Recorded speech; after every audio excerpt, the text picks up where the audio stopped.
Well, we go for final inspection tomorrow.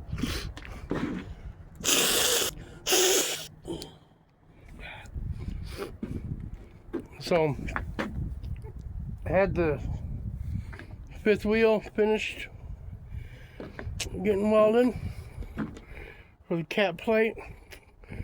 The bed was a little bit rusty, so I sanded it down, reprimed it. Now, I know there's a couple rough spots in it.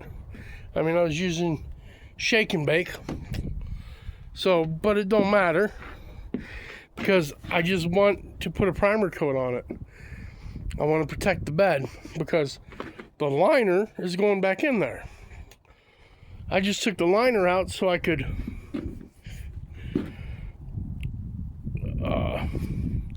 primer the inside of the bed.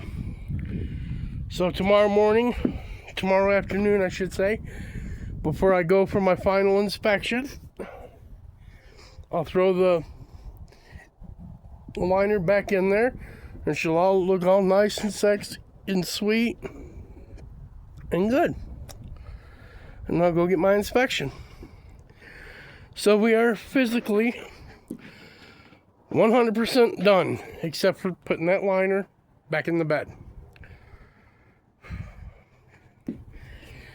Wish me luck on my inspection, viewers.